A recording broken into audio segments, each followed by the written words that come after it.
The following is an Operation Podcast production.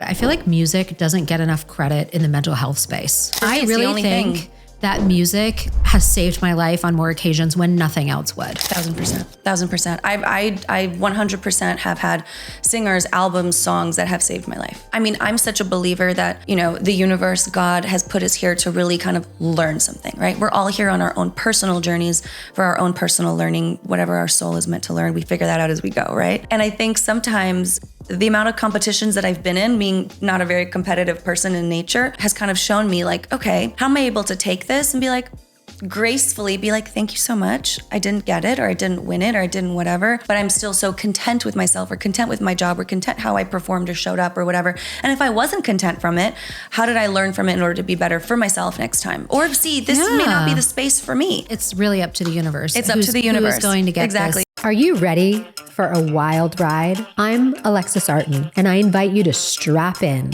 because this is more than a podcast. This is Look at Me Now. Thank you so much for being here. I'm so happy to be here. As soon as I sat down, I knew like we were going to just be girlfriends. So this is gonna be it's great. just going to vibe. We've already determined, we know we're both East Coast gals. Yep. And I gravitate towards the East Coast. Totally. And I said, you know what? I don't even need to tell her to keep it real on this podcast because It's a problem for us. It's a vibe that we cannot not always keep it real. Exactly. It gets us in trouble sometimes. It sure does. But, it's also much appreciated because, hey, the truth will set you free. That's always I really true. do believe it. I really do believe it. Mm-hmm. So thank you so much for being here. I'm so happy to be here. You may be familiar to some people that have seen you. I know you've been on that version of The Bachelorette of Listen to Your Heart. That's right. Yeah. It was a spinoff that we did actually premiered during COVID. But they wanted kind of like oh my God, what's the Lady Gaga movie again? Oh gosh, with Bradley Cooper. Shallow is the word that's coming to me, but it's not. A Star is Born. Star is Born. Gosh. Thank you. They wanted a version of like The solve Star all is the world's Born. problems if we have enough time. Okay. It's like a version of The Star is Born is kind of what they wanted, like how people fall in love through music. And so we had like 10 male singers and 10 female singers, and they kind of matched us up and we competed against each other to see like how music made us fall in love. So it was really exciting. It was just like The Bachelor. Did you fall in love? I did not fall in love on the show. She didn't fall in love. I didn't fall in love on the show. But, But you deepened your love affair with music. there you go. And There that's you the go. takeaway. That is. We're sticking Which with is the that. whole point of music, That is. It's to deepen yourself on all levels. It is. And I will, I swear to God, I feel like music doesn't get enough credit in the mental health space. For me, I it's the really only think thing. that music has saved my life on more occasions when nothing else would. 1,000%. 1,000%. I 100% have had singers, albums, songs that have saved my life.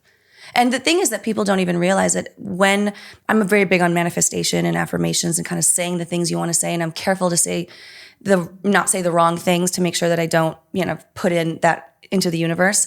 And people don't realize that when they sing, the words that they speak and powerfully show and emote is so incredibly meaningful to like how you feel emotionally and how your brain reacts to those things. Well, absolutely. And you think about like sound itself is a technology. Mm-hmm. I mean, there's a reason that people do sound baths and sound healing and all of this different kind of stuff. I mean, it's a modality in and of itself of healing. But when you think about it from a somatic standpoint, which I always do because I'm all about the body, it really is like this untapped mechanism inside of us that it's like when we moan, when we scream, when we sob, all of these, the vocal ranges that we have to emote and to express. It's like I could say so much without saying anything just by the sound that comes out of my body. And a lot of therapists kind of add that as well. They always say if you need to have some kind of release or therapy, it's always like go work out or go sweat or go sit in the sun. Right. Singing is one of those things because it changes your chemical balance. It does. It releases so much. There's like, it regulates your nervous system, like humming or sighing. I mean, these are basic techniques that are used, like polyvagal techniques. Anyway, we could go on and on. I digress. That's completely it though. And that's how music saved my life, through singing. And when I go through things and if I'm really sad, like I'll sing a really sad song and then I feel better at the end of it. It's that like deep need to express that people sometimes Even if you're not a suppress. good singer. Like, you don't need to be a good singer. And you just belt it in the Sing it for car. yourself. You do your best Adele, and somehow it helps. 1000%, it's so healing. Yeah, I mean, I couldn't agree more. Along with frequencies. I don't know if you listen to frequencies. I do. Yes. Listen a lot to frequencies, and Yes, I that do. helps so much. Kind of calm my nervous system and get me to a place where I feel like, okay, this is gonna be okay. We can do this. Maybe we should layer frequency into the podcast. I think that's a great idea. I have all kinds of thoughts and Abundance ideas. for everyone. I have all kinds of ideas. Want to know what happens when you treat hydration like a suggestion? Because the answer isn't just feeling a little tired or having dry skin. It can lead to some real health nightmares if left unchecked. Take it from this cancer survivor. Hydration is critical. The list of what goes sideways is massive, but it can be easily avoided. My secret weapon is a combination of commitment to having half my body weight in water per day, which is totally doable and easy when you plan for it, and to have electrolytes. And not just any electrolytes with hidden sugars and hide-and-seek ingredients. My go-to is LMNT, the zero sugar electrolyte drink mix that is redefining hydration. It is packed with all the good stuff our bodies need: sodium, potassium, magnesium. So it doesn't just hydrate, it supports nerve function and muscular contractions. How many drinks can you say do that? The best part is, if you're like me and water gets a little boring, the flavor options are endless. And honestly, delicious. I carry it with me wherever I go, and I add it to my water. Enjoy meeting your hydration and electrolyte needs without any sugar, gluten, or artificial ingredients. This is the way that we restore and nourish our bodies that do so much for us. Oh, and get my special offer of a free sample pack with any purchase by visiting drinklmnt.com/LAMN. Enjoy, friends. Well, yeah, that's really, really interesting. And especially because I'm launching a product called Soul Sway, which is like an embodiment, meditation, movement, mindfulness. It's like it's a very unique practice. But, because we lean so heavily into somatics, we're always talking about like these untapped resources that we have to regulate our nervous system, to self-soothe, to come into a place of self-agency. And, so often if you ask somebody to move their body, it freaks them out. Yeah. Or let alone ask them to make a sound. That really freaks them out. Like, tell most people to just stand in front of an audience and sing, they'll totally freeze, right? It takes so much time to kind of realize that you're not really doing it for them, and to start realizing that you're doing it for you, because I think as an artist, you start to think about, are they going to like it? Or are they going to like me or like the song? I do it to express myself, and when you take it from a place on any level of whatever kind of form you express yourself, if you really do it for you, there is nothing that will scare you anymore, because and it's you're not just like, the beginning of song was prayer. Mm-hmm. Mm-hmm. Right? It was like and who'd you pray reverence. for yourself? Right. It was of love, and it was of devotion, and it was of something and to share very something deeply personal, but also to connect to all that is. Exactly. Wow, I didn't realize this podcast was just going to launch into this, but here we are. Okay, well, I really want to hear your story. So I would love to know, I know that you're from New York, but tell me more. Tell me more about your origin story, where you came from. Okay. How you got to sit in this seat here today. Give me the journey. The journey. I don't believe it myself sometimes, just kind of funny. I think you wake up one day and you're like, how did all of this happen? And then you're like, oh, all of those terrible things had to happen for me to get here, which is why you have to be so thankful for those times, But yes. So I'm born and raised in New York City. My mother is from Chile in South America. I love the way you say it. Because that's the way you say it. In Santiago. My father is from the south of France, in Cannes. And I was kind of raised in a multicultural, very diverse family in New York City. I have 2 younger brothers, and I'm the eldest of 3. And being in New York, it kind of threw me in this melting pot of so many different cultures, religions, people, that it was just a beautiful place to grow up. And I kind of really didn't know anything else besides that. I was like, oh, everyone's different and magical. I'm so excited and I love people. And that kind of, I don't know if it was the city that made me fall in love with people and stories and, the beauty of art and creativity, because there was so much of that in New York. So baked into that but city. It really kind of inspired me in so many levels. And when I was 13, I decided I want to do music. And my grandmother was a tango singer, my Chilean grandmother. And so maybe it's in the blood or in my, destiny of life. But I went to a music school called LaGuardia. It was the Fame School, which is that movie. That's a claim to fame. Yes, absolutely. And it was a beautiful experience. I was surrounded by so many talented kids that just kind of loved what they did and kind of grew up either in the church and doing gospel music or classically, or had parents that were musicians. And for me, my parents just loved all kinds of music. So at home, we played classical music. We played tangos. We played French music like Charles Aznavour and Serge Gainsbourg. And we played, Michael Jackson and, Anita Baker. And there was just so many different kinds of really fun influences, styles that I was able to kind of pull from. And so there was nothing that I haven't heard or didn't love. And after I graduated school, I was like, okay, this is what I'm doing. Like, I'm going to go full force because I want to find a way for my voice to make some kind of difference. And that is just to inspire, I think, is kind of what I'm here for in some way, shape, or form. However that comes, let it be how it needs to be for whoever needs to hear it. But it was really funny because one day, as I'm kind of like, okay, now how am I going to do this? Because I knew it was going to be at that time, because the music industry at that time was really like focused on 18-year-olds making it and signing 360 record deals and having like huge career launch. That was when Britney was big and Christina Aguilera was big. And so I was like, all right, this is the time for that kind of vibe. And I was, always into pop music. I studied classically in school, then sang gospel, and then got into pop music. And I was like, okay, my vocal style is more like a big pop vocal. So I was like, this is it. And I'm watching TV one day with my family at home, and I see the Miss USA pageant. And I was like, oh, that looks like fun. And there was girls answering questions, and they had their evening gowns. And I've always been a real big girly girl. So, I love dressing up and kind of feeling that way of kind of taking care of yourself. And I've always been the girl that loves a challenge. So I was like, you know what? What's a better way to challenge myself than doing something I've never even thought of doing? And that, these kids sometimes do pageants when they're younger and their parents put them in things, but my mom never pushed me into anything I didn't want to do. So at 18, I was like, I think I'm going to sign up for this pageant. And my mom was like, why?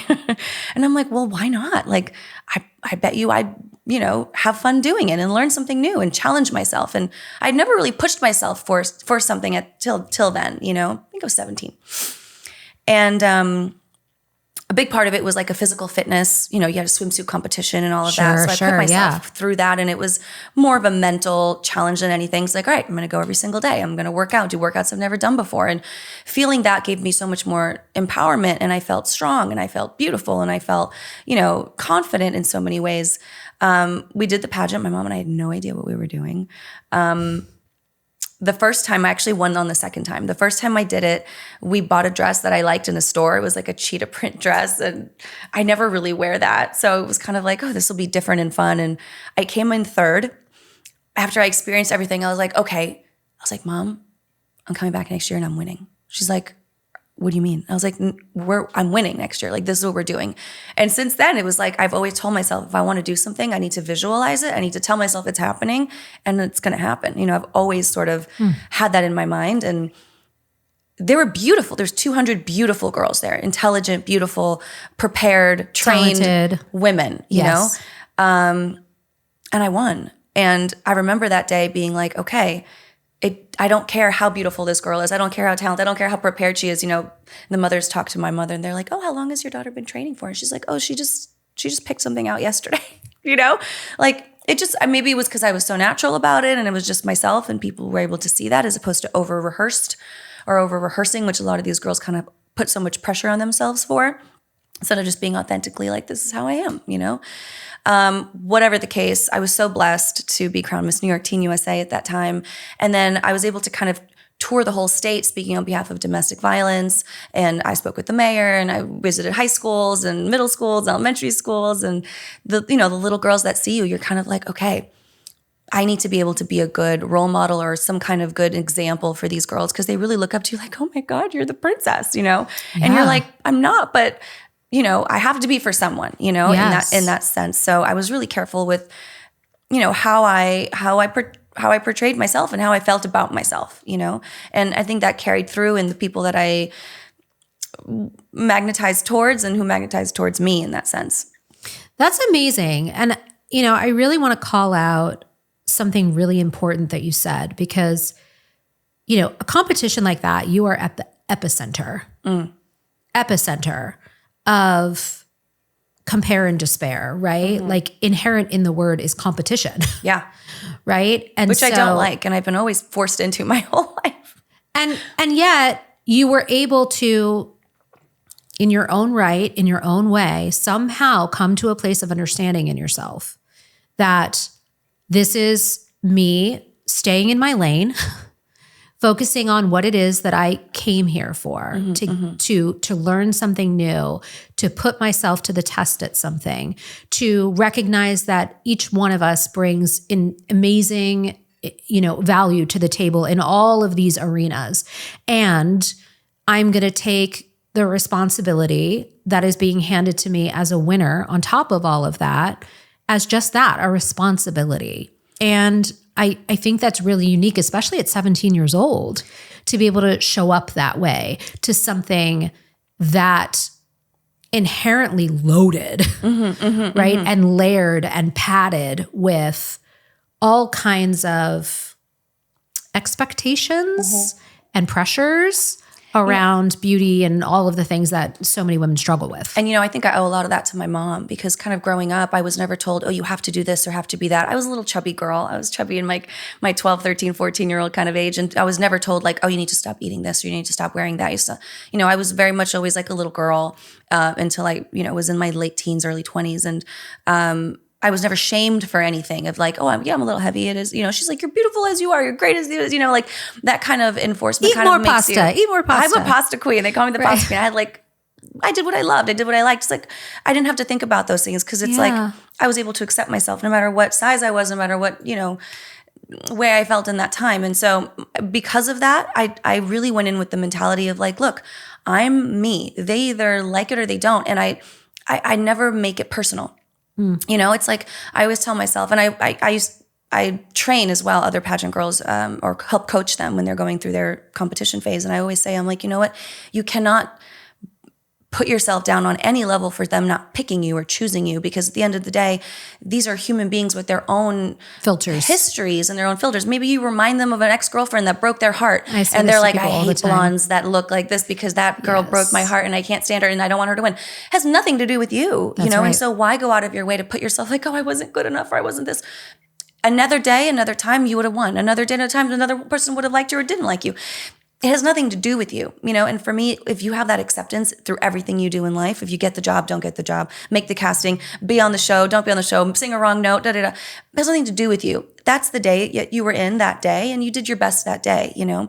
And I think when you disconnect yourself and you have this detachment from outcomes of situations, you really are able to explore the journey of why you did it and what you've learned from it, you know? So 1000%. You know, it's so, what you're touching on is so important, because a lot of people don't know how to show up with themselves, to themselves, with love and appreciation, regardless of the outcome. When they try something, whether it goes well or it doesn't, right? And I think everything that we do in life, I mean, I'm such a believer that, you know, the universe, God has put us here to really kind of learn something, right? We're all here on our own personal journeys for our own personal learning, whatever our soul is meant to learn. We figure that out as we go, right?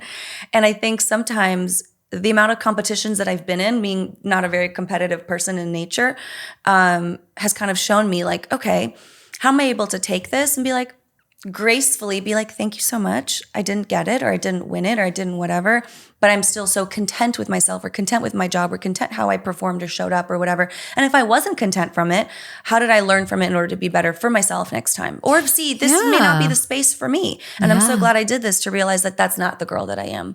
You know, later on after I did the Miss New York pageant, I was casted to do a TV show called The Search for the Next Doll, which we're looking for a new member for the Pussycat Dolls. I don't know if you remember that girl group back in the... Yes, of course. Who doesn't love those girls? They were just hot and sexy and fun. And, you know, I loved their music. And they were looking for a new member. I think I was 19 or 20. And they had cast me over like thousands and thousands and thousands of girls. They did like this huge casting all around the States. I was like top 50, I think, at the time. They flew us all to LA and we did like a boot camp and we did the TV show. It was on CW11 at the time. I came in like top 8 towards the end of it. And, you know, I always wanted to sing. Singing was something that I've always loved. And I went in there being like, I'm a singer. And a lot of the girls there were like, well, we're dancers. I'm like, okay, I'm not a dancer per se. I didn't have like extensive dance training. I did ballet, I did gymnastics, I did little things that little girls loved, you know, but I wasn't like an intensive dance competitor. Sure. And so this group was very like burlesque-esque. Yes. Yeah. That was their jam. That was their thing. And for me, I was like, okay, instead of comparing myself to these burlesque dancers or these like professional dancers that are trying to get this gig, I'm going to be so fiercely strong into like, this is how I contribute to this scenario. Yeah. And it's very much like, I could have let all those other girls maybe feel bad about myself. Like, I'm not a good enough dancer. I didn't have enough training. And I'm like, I don't belong here. I'm like, girls, you do you. I'm going to do me. And we each bring our own value. And I've never, ever let anyone remove that from me in those scenarios, especially with other women. You know, I'm so happy when I see a woman that works on her craft, that takes care of herself, that takes care of her people in her life, you know, that honors herself without feeling that kind of like jealousy or insecurity, because I feel like that is such a strong energy that women feel. You don't have to say anything. It's just like a feeling that you get when you're with someone. And so I feel like I never want to give that woman that feeling. You know, I want to only empower her in that way and be like, you look amazing today, or you did a great job on that dance, or you sang the crap out of that song, or whatever that may be, because then that makes them kind of be like, you know, I did do great on that song. You're right, you know, and it kind of just dissipates that feeling of competition while still being like, we're trying to go for this one position, but we're so different that it has nothing to do with who wins and who doesn't win. It's really up to the universe. It's up to the universe. Who's going to get exactly. this, Miss Ohio spot. won the Miss Teen USA pageant that I performed in. And I was like, you know what? That was her journey. That's what she needed to do to get to her next spot in her career. I wasn't going to be like, that bitch took my... And you also didn't, you know, pack it up after your first loss and say, well, I guess I'm not good enough. I guess I'm not meant to do this. Right. You actually came at it with, next time I'm going to win. Yeah. Right. And it comes down to the free will, personal choice, exactly. Right? Of I'm going to go for it and I'm going to do my best. And I don't need to be, you know, a capital B bitch about it while I can create space for us all to be amazing. And if it's meant to be, I'll get it. And if it's not, then something else is coming from this. I don't know what it is yet, but a seed has been planted. That is the thing that I have kind of learned now in my 30s, you know, at that point. Because at the time, you know, you start to think, okay, it didn't happen, you know, like the whole course of my life has changed and I'm never going to get that record deal and I'm never going to get, you know, you start to catastrophize those situations when you don't get what you had planned for or worked really hard for. And I think now, you know, I love that your podcast is like, you know, past, present, and future. You know, my future self and my present self right now, which hopefully will lead to my best future, is just... It is leading to your best future. It is. I don't even want to say hope. It is. Yes. It is. And I already feel it. But it's just acceptance and what's the word I'm looking for? What's the word I'm looking for? It'll come to me, but it's more of like a resistance free, you know, that way of just releasing expectation for what you think will happen, because I'm like, okay, I didn't get that job because this is supposed to happen. It's kind of like... It's trust is really what it is. It's trust in the universe and knowing that everything, I truly, truly believe everything happens for a reason. And, you know, I was looking forward to something this season for a big TV show. And they called me recently telling me, you know, we didn't end up picking you to do it and and I was kind of like, okay. Because there's an opportunity baked in everything just because we can't see it in the moment, right? It's like if surrendering, that's the word I was looking for. If one door closes, right? Sometimes before another one opens, you're stuck in the hallway and it's a bitch in the hallway. Yeah. And we're frustrated. That does not mean, right, that you're not in transition to the next place. We are always all in transition to the next place. And it is about not letting your humanity, right? Like the animal nature of you, right? As humans, we're like animals, right? We are always looking for, you know, where is the threat? Right. Where is the uncertainty? Where is the end of me coming from? I want to get away from the things that I don't want and towards the things that I do. That is how we are programmed. And that's something that can get really all-consuming if we're not tapping our spiritual certainty. Right? 1,000%. And so it is putting the full court press on, all right, where am I bringing in the balance to the uncertain, fear-based, oh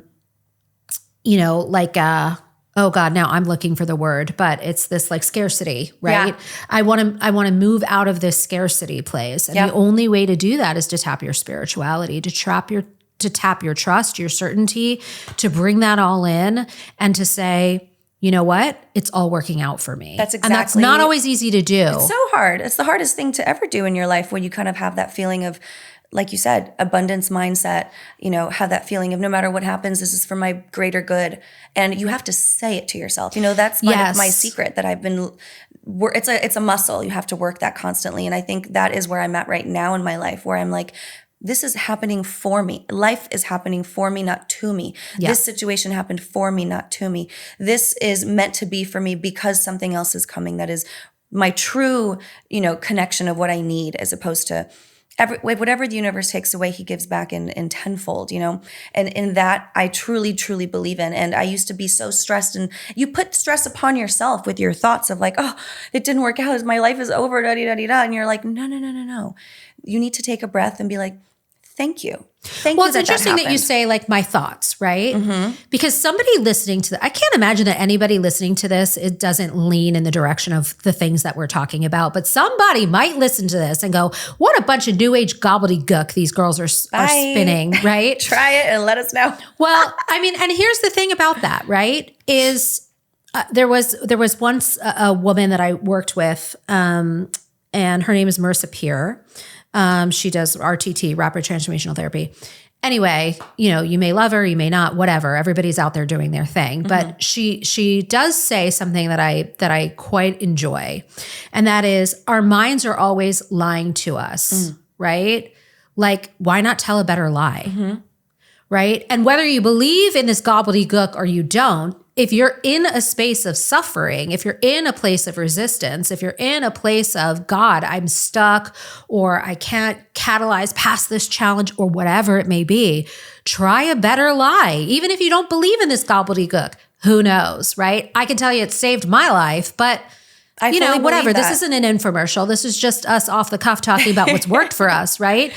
I'm 100,000% behind that. And I think that's the thing. I follow Joe Dispenza. I don't know if you are aware, a lot of people do. I absolutely love that. And he was talking about like reprogramming your mind and reprogramming kind of your intentions and your frequency levels, and all of that can be changed. There's no such thing as staying in this field of frequency that you're in. And all of it can be done with just practice and kind of muscle, repetition, in that sense of like, instead of talking about your past all the time and, oh, woe is me, talk about your future and how exciting all the things that are coming to you, what that looks like, what that feels like, what that sounds like, how you feel about it. And it's, when people are like, oh, I want to be in love, I don't have someone that I love. Feel that feeling of being in love, and that will come to you because you attract what you are, right? So it's all about that. It's all about genuinely talking to yourself. And I say it, I talk to myself all the time.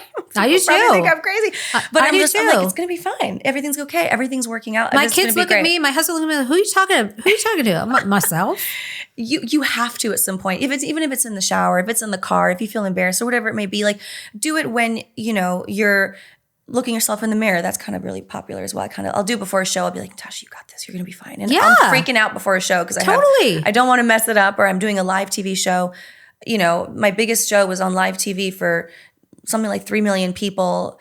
And I'm lying. The one was on The Bachelor, actually. It was more. It was 6 million people, and it was a live show. And you can't like stop it and be like, sorry guys, we're going to redo that part of the song. Like, you got to go. And you're freaking out. And I always freak out right before I get on stage. And then once the music starts, I'm like, all right, I feel good. Here we go. But before that, you have all these thoughts. Am I going to fuck it up? Am I not good enough? Are they going to see that I'm nervous? Are they, whatever. Are they going to judge me? And are they going to not like what I'm singing? Or are they not, whatever it is? You got to look at yourself and be like, I'm a great singer. I'm a great, whatever your profession is. And I'm going to do the best job that I can for me. And I'm going to be happy walking off that stage being like, yeah. That's it. I did what I could. That's it. And that brings us right back around to that same point, right? Which is when I walk off that stage, win, lose, or draw, whether I cried my way through the song, whether I forgot every lyric. Which I've done before. I mean, right? We're human. Whether I nailed it and like put every singer that ever sung this to shame, whatever it is, I am making a vow to myself before I even step on the stage when I'm feeling this fear to go, when this is over, you are going to run into open arms that say, I am so proud of you. Yeah. I love you so much. You are so brave. And some people in their lives feel like they need someone to do that. You know, we don't need someone. Nope. And I've relied on people that I'm like, oh, they're going to be that for me when I get off that stage. And then they disappoint me. And then I'm like, my world is shattered. You know, I've learned to be that for myself. And that is a very, very hard thing to do. And that takes a lot of time and practice. But to be able to comfort yourself in those moments and to talk to yourself as though, I always say, who's the biggest love of your life? And it's like, I am. Yeah. I'm the biggest love of my life because no one is going to love me like I love me, right? Yes. Your mother, your father, your best friends, your siblings, whatever it may be. You are the only one at the end of the day that needs to love you, right? You can tell a million people, I love you, I love you, I love you. Yep. But if you don't feel it, it doesn't mean anything to you. You don't embody it, right? Yeah. So, you know, everyone's looking for the love of their life and they need to realize you are the love of your life. Treat yourself like that person. And I've been doing that so many more times when I used to like to treat my boyfriends to things or like buy them things or go to trips, and I'm like, you know, these would be like maybe toxic relationships where they were not as equal in the partnership. Equal in the partnership. Exactly. And so I started realizing, you know what? I'm going to do those things. I'm going to treat myself to a trip. I'm going to buy myself something I really want to buy myself. I'm going to treat myself like someone I'm in love with. And I'm going to take time to, you know, have a movie date with myself. I'm going to take time to get in bed and cozy up with something and put on a candle and watch something that's going to make me feel good. Put on something sexy and get in my bed and be like, shit, I'm fabulous. Let's just be. And I don't need anybody to do that with or for. I want to cook a wonderful meal. I love to cook. So I'm like, I'm going to cook a wonderful meal and make it for myself and eat it and enjoy with a glass of wine and watch something that I've been wanting to watch instead of waiting for that. And I'm going to throw in there, you don't have to respond or respond as you will or don't respond at all, but like, and pleasure yourself, ladies. I mean, this is talking about like the whole unshamed abundance of all of our resources and all of our ability and all of our wealth. Like we really do have it all. And, you know, it is giving ourselves the ability to swell into all that is available to us in terms of I get to have pleasure. Yeah. And on top of that, it doesn't mean I don't want a man or need a man or I don't want people in my life to do that with. Not. That's not what it's about. It's about knowing that without that, I'm still whole. Without that, I'm still happy. Without that, I'm still sexy. Without that, I'm still desirable. Without that, I'm still, you know, functioning. I'm still, and all of that energy when you're like, yeah, look, I feel great. I did great. whatever it is. That's attractive. People see that. Yes. People feel that. It's magnetic. You are the whole cake. The other is the icing. Yeah. Right? Yeah. For sure. And people forget that. They forget it. And that's a quick spiral down where they're like, I don't have someone or I'm single or what it is. Like, I'm a relationship girl. And of course I love being in one, but I want to be in the right one. And I don't want to waste my time in the wrong one. And so, you know, as I've gotten older throughout my 20s, I learned so much that now in my 30s, I'm like, that's a hard no for me. Or if I see something that I don't like, I'm not giving it 14 chances, or I'm not putting my value or my self-respect beneath a man's will to prove something that he can't do because it's not in him or whatever it may be. I have learned that there is nothing more important than you feeling safe, protected, calm, and peaceful. If you don't have that, you have nothing. And you will make decisions based off of fear, based off of scarcity, based off of lack, based off of the unknown, instead of being like, I have everything I need within me. Yes. And there is no one that can take that from me. I'll share. Women, I really truly believe, like the most feminine women, we share our love. We don't give our love. You know, a real, true feminine woman is made of love. We love ourselves. We love our, you know, our life. We love the world. We love flowers. We love the sun. We love animals. We have love, right? Yeah. And when we have a man in our lives, we share that love. We don't give it to them, you know? That's right. And I think that's what makes women so powerful and so beautiful and so magical, is the sense that men need that from us, in that sense where they feel it. You know, I'm just talking about relationships right now, you know, and you hold on to your power that way. You hold on to your femininity. You hold on to your willingness to give. I think unconditionally, we're able to love our children. We're able to love animals. But I think for relationships, like, it needs to be something that we share with someone. Like, look at all this love I have for the world. Share it with me. You know, yes. I talk a lot about that. Like, you know, they say like fill your own cup, right? Mm-hmm. But if you're letting everybody drink from your cup all the time and you're not filling it back up and filling it back up, then you're going to end up empty. You're going to end up resentful. Everybody else is going to be resentful because they're coming to drink and there's nothing left, right? It's just a spiral. And that takes time to build also. People think, I can just, for a week, I'll take care of me and I'll be good. No, it takes years. Right. Versus my cup is always full and I just give the overflow. Constant surplus, right? I mean, that's the only tattoo I have on my entire body. What is it? Of my inner child. I love that. Not my kids, not my husband, you know, not even like some sort of vain thing about who I am now. As a mother, you can't give to your children unless you're, you know, completely able to give to yourself fully, because your kids also feel that, you know, they grow up being like, oh, mom's taking care of herself or isn't taking, and they see that it's programmed within them, you know, when you raise little kids, they see everything and they're sponges. So when they see, oh, mom's taking care of her, that's a sense of self-respect for themselves. Like, oh, I'm going to take care. I have to tell you a funny story. Yeah. So today I was packing up to come film today, and my 10-year-old son, I have a 10-year-old and a 6-year-old. Oh, and 2 boys? 2 boys. And my 10-year-old is actually homesick from school today. Oh, it's going around. And I was, but he just wanted to be with me for as long as he could before I was going to leave the house. And so he was in my closet with me while I was like grabbing clothes and things that I needed. And I go, buddy, and I like put on a pair of shoes and I go, what do you think about these shoes? He goes, Mommy, it's not your shoes that matter. People don't care about your shoes. They care about how you're helping them.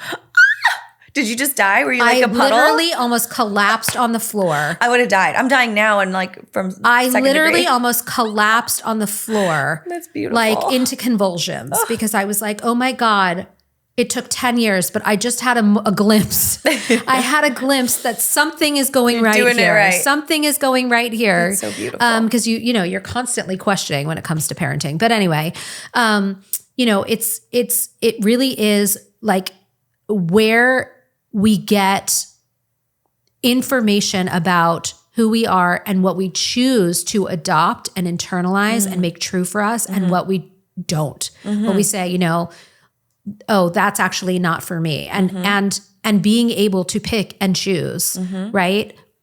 To your point, like the diet of the mind, right? Like what are we allowing in and what are we not? And that is not to say we cannot live a one-sided life. We cannot just be like positive all the time, unicorn and rainbows all the time. It's not possible. Not possible because there's equal shadow to light. Like that's just science.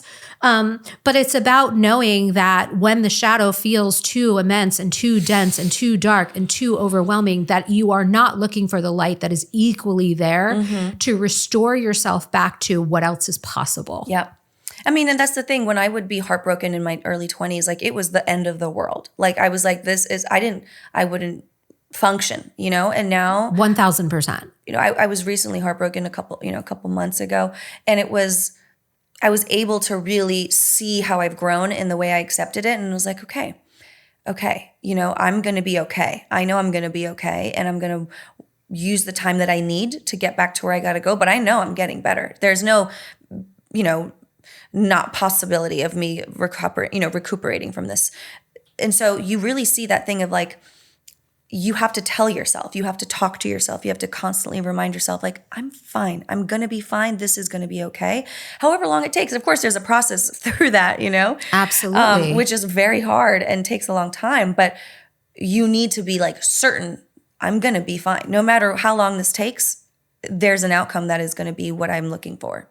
Well, I love that you just said no matter how long this takes, because you are pursuing something that is a lifelong passion, a lifelong pursuit. This is not just a career. This is who you are. And it is a competitive and challenging industry to like pursue at a certain level, right? It's the craziest. Now that everything that's going on now with all of the, Diddy cases and all these situations, like you start to realize like, maybe I wasn't meant to be at that time and place, because maybe I would have been in a situation that would have deeply traumatized me, or I would have been, because being in New York City, the amount of times I got invited to studio sessions and parties and Yes. come to the club to meet this producer, or come meet this songwriter at this bar at 2 a.m, or come, I went to a lot of the studios at night because that's how we work. Musicians, we're Sessions, night right. people. We have our sessions in the evening. It's how we feel creative. A majority, I'm not saying everyone, Yeah. but for me, I'm a night owl. So I'm more creative at night. I'm in the studio recording at night. I'm writing at night. All of that makes sense. And I always ask myself, why didn't I make it the way I wanted to in my 20s, and have that hit single and be able to tour around the world and all that stuff. And it's like, maybe I would have been in a situation like that. Maybe something horrible could have happened. And so I don't regret anything that happened. I was on television shows around the world. I performed at Eurovision, which is a really big songwriting competition in Europe, which is seen by hundreds of millions of people around the world. I did The Voice in Holland. I've had some beautiful milestones in my career that I've been so proud of. But I've kept my integrity intact. I've kept my self-respect intact. I, knew that I wasn't sleeping with anybody to get anywhere. And I held firmly to that, It was very much like, I am going to do this. And if you're not able to accept that, I have to walk away from it. I mean, I've had people that we all know, come to me and say like, oh, if you don't come to the studio at this time and do this thing with me or whatever, like you're not going to get anywhere in your career and da-da-da-da. And it's like, ew. First of all, you don't have that much power, honey. Calm down. Second of all, it's like these men think that they genuinely are going to like convince you to do something that you don't have to do, Yeah, And or I think if you don't want to and it's not in your integrity to do it. You don't have to do that anything you you can don't trust want to. in yourself that, God is your only employer. Exactly. So for me to walk away from that, yeah, I could have walked away from a great song or a great opportunity for something, but if it makes me feel bad, it's not for me, And I don't care if you're the best producer in the world. If you're going to traumatize me, I don't want to work with you. There's so many talented people in the world. There's so many beautiful musicians. Like, why would I focus on something that's unhealthy or not happy or not respectful to who I am as a person to get to where I got to go? I believe that. And it's been hard sometimes to be like, oh, I could have done that thing and I could have gotten that thing that I needed. But there's a two-sided coin to that always. Absolutely. I think you're talking about having and I think this should really be a thing, healthy self-arrogance. Healthy self-arrogance. I think that and it's is hard because you start to think like, shit, am I being a bitch or am I being too much? And you got to think to yourself, you're like, if I can sleep at night and I'm okay with what I chose, that was the right decision. Because I don't know if it's an East Coast thing. I'm a New Yorker, and there's always people trying to take advantage of you or trying to, you always have to have like eyes behind your head to kind of be like, Yep. all right, who's following me? I've been followed so many times. I've been harassed. I have to call the cops on men getting crazy, or, as a young woman, it's scary. It's a scary place to be in the world. And I've just developed this thick skin of like, if you're going to make me feel uncomfortable in any which way, I'm getting up and I'm getting out. I'm out. And it's so hard to do because some people are like, shit, I'm losing this opportunity. I'm breaking this relationship. I'm burning this bridge. And bye. It's not worth it. Healthy self-arrogance, right? It is, I know my worth. I know my value. I know that you don't hold the key to my opportunities and what's possible for me in this life. Because if you're good, it's not that one person that's going to give you your life change. Like there's someone else that's going to do it. They could change your life, but probably not in the way you're looking for. Or there's a bad version of it Right. that is like, okay, you have a great, like look at Justin Bieber that's going through right now, everything we're watching. Yes, he has one of the biggest careers in the pop industry, but we don't know at what what cost? We don't know what it cost him. At what cost? And so that's something you need to think to yourself, in every single profession, it's like, what's important to you? And everyone has different things that are important to them. Some people like those situations and they thrive and they feel great and that's how they do their great. Like, I'm not shaming anyone that makes decisions for them. It needs to be right for you is all I'm saying. Like if you I'm feel 100% good about it, hearing it that go way. for it. I'm 100% hearing it that way, to each their own. And, I think that it's really a crucial conversation and it's very timely right now. And it's so hard. It's so hard because in art, look, every industry has their pros and cons, but especially the music industry for young women who are like, I want to do this. Luckily, now we have social media, which I didn't have back in, my early 20s, that I was able to sing and broadcast on like for millions of people in that way. People get seen by so many people around the world, and they're kind of like, okay, who do I trust? Who do I not trust? Who's hiding behind some falsehood, and who's creating this fake Instagram life that's not real, or you don't know anymore. So discernment is so important. And I think trusting yourself is number one. And your intuition hugely. Huge.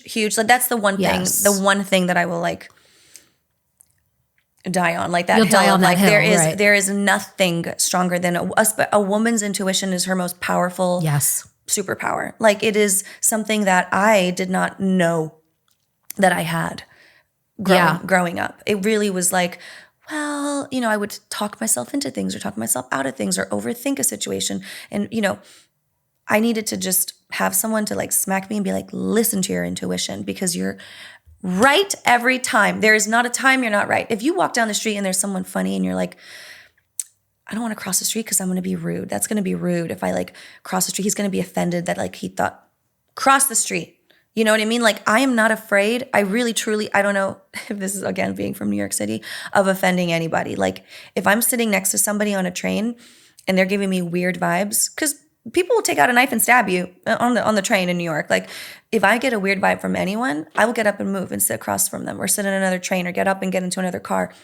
Well, it's an intuition. I don't care what that is like for them or how they feel towards my reaction to how I'm protecting my safety. And intuition really comes down to self-trust and self-advocacy. Yes. That's really all that it comes down to. And that takes a lot of time to build, And in my last relationship, that was probably the one thing that I didn't trust enough, was my intuition. Because the first date I sat down with this person, I knew. I was like, You knew. It's like there's something. She knew. There's something sneaky. I can't trust this person. There was a vibe, and I pinned it. I said it. He even asked me, he's like, what was the first impression? I was like, this was my first impression of you. And come to find, a year later of being in the relationship, that was exactly who he was after the facade of what he put on during the relationship, And so for me, I could have saved myself a year of, torture, but it was more so the lesson I learned from that, which is necessary. You have to learn the lesson. Gotta learn the lesson. If I didn't go through it, maybe I wouldn't have learned the lesson, right? So I'm grateful that I went through it. I'm grateful for every single relationship I've had, because it led me to something that is so much greater, right? Which is loving myself at the end of the day, and learning to love myself and trust myself. And it taught me, like, trust your intuition every time, even if it's crazy, even if you're like, I don't know, I get that weird vibe. This person does da-da-da-da. You're right. Yes. You're right. Yeah, I mean, looking for the red flags, looking for the beige flags. That's right? thinking, though. That's using your like logical mindset of like, all right, he did both. this and did that. I feel like intuition is really here. It's both, but I feel like red flags to me are guttural. It's totally it's that to me a red flag is like, or like I'm sensing something. My spidey sense is going. That's red really flag, Alexis. Red fucking flag. You know? And it is interesting that, I feel like we do need to get those lessons in terms of like, I tell my kids, that's hot, don't touch it. I think like there comes a time when they have to get burned. They have to touch it. They have to get burned, because that is how they're going to get the lesson of, not that I don't ever always tell them that's hot, you're going to get burned, don't touch it, or try to keep them away from it. But it's like, they're bound to get their own lessons in time. I'm not always going to be there. It's so necessary too, and that's why you can't regret anything. That's why when something doesn't work out, you have to say thank you for it. You just be like, I learned that something, and I wouldn't have learned it otherwise. And I think when you don't learn something, the universe makes you repeat it, and you repeat the same mistakes and same things. You're like, why does this keep happening to me? Why does it keep happening to me? You just keep running into it as you ascend. Yeah. And I think that you do. You get the lesson. You grow from it, but I actually believe there's like a core curriculum, and you're just going to keep hitting it, and you're going to keep ascending, and it's going to become a more evolved, way of coming against the same curriculum, but you're going to keep hitting it. I even said that in another podcast. Like, I believe you truly grow in a spiral ascending, direction. People are always like, when you say that graph where it's like growth looks like from here to here. And then people are like, no, it looks like a big scribble. And I'm like, no, it's a circular, you will continuously learn your lesson, but you're learning it from a completely different mindset and a completely different way of how you've learned those lessons. And you grow and you grow and you grow and you grow. And that's a beautiful thing, because you can look back and be like, how did I ever do this here? I don't even relate to that person anymore. Yeah. And it's like, well, because I've learned that lesson here. And you're still learning. Life is learning. You'll never stop learning, you know? And hopefully the new seasons of my life, I can learn through being, you know, a mother. I can learn through being a wife. I can learn through being, you know, a grandmother. I can learn. There's so many things that you learn as you keep growing. And it's consistent. I think people kind of think, okay, once I get this, then I'll learn my thing and I'll be able to chill. No, because there'll be something else that's going to come up that you're going to have to go through that process all over again. And that's why you have to keep it as like how fun I get to learn in life. Yeah. When you say when I, once I, you're missing the moment. Yeah. You're missing the moment. Like this, that may never actually come. We could walk out of the studio. I mean, I'm walking on wood, touching red, whatever, you know, anything could happen. Exactly. We could, an earthquake could strike right now and this is it, you know? So don't miss the moment. Exactly. Right? Don't miss the moment. I think that there is so much wisdom, right, to be gleaned from trusting your intuition, right, and knowing that the only person that is going to make you feel bad about trusting it or not trusting it, whatever the outcome is you. You're either going to show up and you are going to bully yourself and abuse yourself and berate yourself for the choice you made or you didn't make, or you won't. But the only person who decides whether or not you're going to beat yourself up to that extent is you. So follow the intuition, because then at least you're not betraying yourself. And I think that's where confidence really comes in. I think the more you betray yourself, the more you lose your confidence, because you're not able to you don't have your own back, you know? So you're like, shit, I don't trust myself in this situation. Like, and you overthink, and then you feel uncertain, and then you're fearful, and then you're lack, and then you have all that energy kind of exudes from you. So I think something that I learned as well, I used to betray myself a lot in my old relationships. You know, I used to do what they wanted. I used to change certain things about what I thought was okay because they felt strongly about certain things. And I didn't put my foot down where I should have. And I would betray myself, and I'd get mad at myself. And then I would lose confidence in myself. And then, you know, I started to kind of realize, like, why do I feel terrible? Why am I gaining weight? Why am I stressed? Why am I not sleeping? Why am I performing poorly? And it's a complete cycle, and it kind of consumes you. And you start to realize it's because I'm not honoring myself. I'm betraying myself. And then you get betrayed, right? In that relationship, or you get betrayed by a friend, or in a work relationship, or whatever it may be, that you're like, how did I get betrayed? How is that possible? Because you were betraying yourself. Like, whatever you do to yourself happens to you, I think. I believe that's kind of how it works. And you're trying to be everything to everyone, right? It's like you get the feedback from the audition, and it's like, oh, I guess I should never do that again. I wish we got feedback from auditions. We don't even.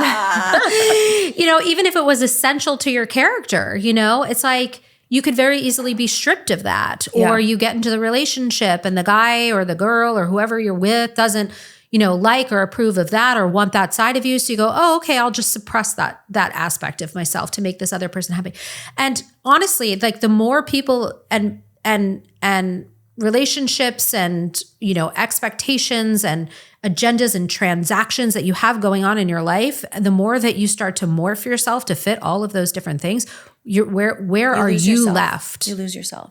You lose yourself. And that's the beauty of, like, growth, right? And I think as women, we are so pulled in so many different directions by so many things, because so many people expect things from us, you know, we're our children or our husbands or our relationships, our families, our sisters, our brothers, our, you know, work things. And we spread ourselves so thin, and, you know, and then we take care of ourselves, take care of our home. We take, you know, we're very much those naturally nurturing humans that are able to kind of like do it all. And we can do it all. And that's why people expect us to, because we can. It doesn't mean that we have to. But, you know, it's a beautiful way of being like, okay, this is what I'm doing today, and this is what I'm not doing today. And this is how I'm able to take care of me in that way, and honoring myself and through that, you know, and that's a process. And I realize that you expect things to kind of be like this when you want something I want to feel confident. So tomorrow I'm going to walk in feeling confident. It doesn't work that way. You know, you should fake it if you don't feel it, you know, fake it till you make it. There's nothing wrong with that. That's kind of like telling yourself, like, I'm good. everything's fine. It's going to be fine. It is fine. I don't really speak in the future tense of like it's going to be or I want it to be. I already am and I already have it. I'm already fine. Like everything is within me that I need to do anything I need and want. And with that mindset over the past few months, I was going through what I was going through, which was really devastating. I am in a place now 6 months later where miracles have happened. Miracles have happened. I got 2 job offers that I never expected to get, that are paying me more than I've ever gotten paid. I, am meeting people in my life that I'm like, you are so aligned with what I want and what I see for my future. I'm having friendships that are just blossoming into beautiful, deep connections that I know will lead me into really positive futures. I'm being seen on stages. I have videos that are going viral, things that never happened to me before that I'm like, how and why? And it's because of this slow but steady feeling of consistent being like, I am whatever it is you're looking to be, I am. Yeah. Well, this is the perfect opportunity for us to like face forward on the timeline and go, what's coming? What is on the horizon? What is the trajectory? Where are we going? For me personally, yes. I was just offered, I now am the creative director for a beautiful luxury entertainment company here in Los Angeles, where I get to create everything that I've ever dreamed of creating musically. We do incredible events all around the world, and I get to curate basically entertainment for anyone's special occasion, celebrity events, corporate, wedding, whatever it may be, in LA and like I said, around the world. But the amount of people that I've met during the 10 years of my musical career, at least, or more, maybe more now, have just been talents that I really look up to and that I really, really love and that I really feel like need to be seen and need to be heard. And that's a way for me to also feel so good in what I do, because I'm like, you're amazing at what you do. Please, let's find a way to work together so I can showcase that. And it kind of leads me in a direction of kind of where I want to go, which is to have a family. And, I'm in my late 30s and I'm really looking to have something that I could have consistency with. And I've done stages for 10 to 12 years now, and singing every single night, it's tiring, and I love what I do, and I don't see myself stopping doing that. But there has to be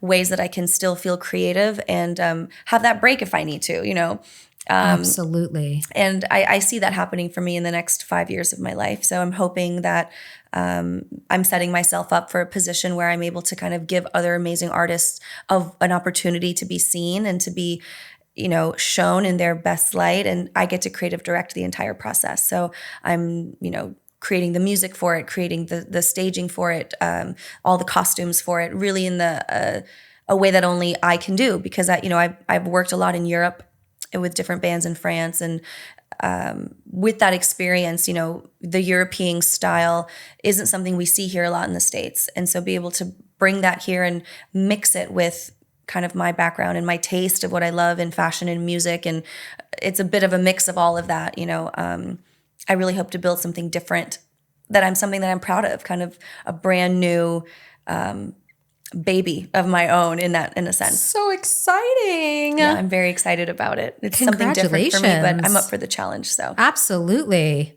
We're going to have to keep an eye on that, y'all. We're going to keep an eye on that. Yes. And also, I will be as well creative directing which is really exciting.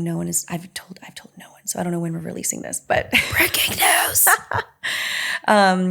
The Sofitel in Beverly Hills, West Hollywood, is undergoing a huge renovation, and they've asked me to come on board as the creative director for the entire entertainment for there. So I will be. Let's go. That will be my home base where I'll be performing. So you guys can come see me there when it's all done in the new year in 2025. It's going to be like the celebrity hotspot. Everyone's going to be there for the grand opening. And it is going to just be an entirely new space in the LA area for people to have just like fabulous nightlife that is not like a club scene, because I'm not into that. It's really like that lounge experience where people can still have a date and talk and feel fabulous, kind of like back in the day when things used to be glamorous and gorgeous. Yes, please. I'm coming opening night. I'm inviting myself. You're invited. Are you kidding? You're myself. And I'm going to sing my way to my seat. I love it. That's what we need. Oh my gosh. I'm just excited. Okay, we're pulling into our parking spot here on this episode, but I've got to wrap with the question that we close out with every time, which is, imagine that you have a mirror in front of you and this is your look at me now moment. This is I am removing all external gaze. This is not about what anybody else thinks or feels about me, about what I've done, what I haven't done. This is my moment of self-recognition, of self-love, of self-appreciation, of self-advocacy for all of my resilience and for all of my creativity and for all of the women that I've been, all the things I've had to say yes to and no to, all the women that you have been transcending and including up until this moment. What do you have to say? Thank you. And I love you. I think that's really it. You know, I think we don't say that to ourselves enough. And I think that is such a powerful thing that we forget to tell ourselves because, we've been like, although I love the way you said that, by the way. That was just, I want to hear that all the time. I want to re-record and hear it on a loop because it's true. We've been so many different women. And through each version of the woman that we are, there's beauty in it, you know? And my best girlfriend and I, she's in New York and we talk every day and we're always like, God, we're such different women than we were 2 years ago, 3 years ago, last year.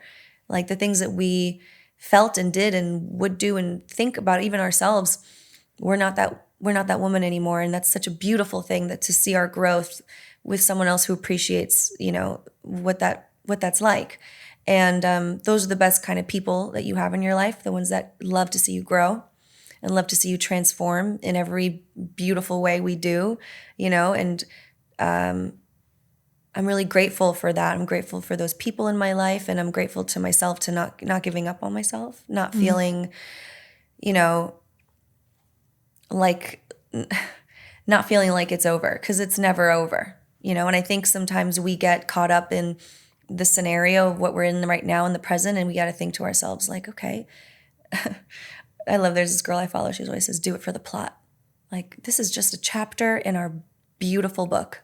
It's just a chapter. And next we turn the page, there's a whole new chapter. How exciting. Yes. How exciting. So yes. To tell yourself like, thanks, I love you. Like, you did it. Next chapter. Well, it's really interesting that the phrases you chose specifically were thank you and I love you, because I am a facilitator of the DiMartini method and a huge proponent of it. And when someone has completed the process of the DiMartini method, it's just innate that the only phrases that come from someone's heart, open heart, is thank you and I love you. I didn't know that. And there is absolutely nothing else to be said. Not a question, not a statement of apology or an ask for forgiveness or anything beyond thank you, I love you. And that is that's the state of grace. I love that's that. the state of you know, being in complete balance and in complete harmony. And I feel that right now. I feel that in my life. There's a sense of peace in my soul right now. And I think it's been a journey and a half to get here. Sure. I've been through it and around it and back through it again. And just imagine, you know, the you 10 years from now, if she were to speak to you. So excited right? to meet her. Like, and let her write you a letter. I do that all the time with clients. That's I'm beautiful. like, let's talk to the you 10 years from now and let's see what wisdom she has to impart. Because imagine the you from 2 years ago, what you would say to her. Well, let's just tap into the you from 10 years from now. And you know what's funny is that I know we're wrapping up, but I often write to myself. Like, I'll go to the beach and I have a place and I'll open up my book and I write to myself like how I'm feeling in that moment, or I give my little, you know, words of what I want to come, and then I'll read it back from even 6 months ago, a year ago, and I'm like, wow, either that came true and that happened, or I'm so happy that I got through that and now I'm feeling like this now, you know?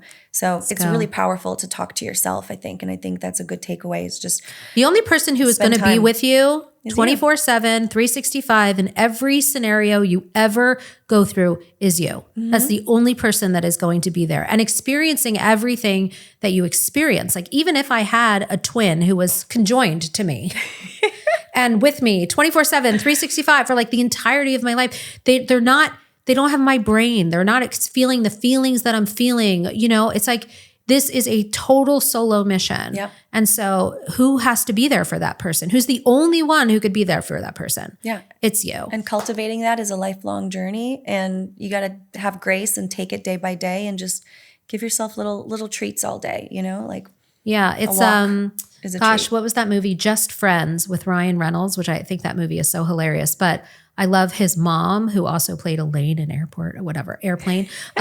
But she's be yourself, be yourself. And I sing that song to my kids all the time. Like, be yourself. I love that. And here we are. I'm singing my way out. She keeps singing. I love it. Congrats. I'm inspired. Yes. I'm inspired. Well, where can everybody find you? Because everybody needs to like huddle up in your world. I'm so so how do they get excited. to I'm you? releasing brand new music as well for my original project. I have an incredible DJ project coming out, and some of my new music that I haven't released in a while. So it's going to be, I've been writing, and I'm really excited for the new pop music that's coming out, some dance friendly stuff. And so my Instagram is Natascha Bessez. It's spelled a little funny because I'm French. Natascha Bessez. And then obviously on Spotify, YouTube, iTunes, all that fun stuff.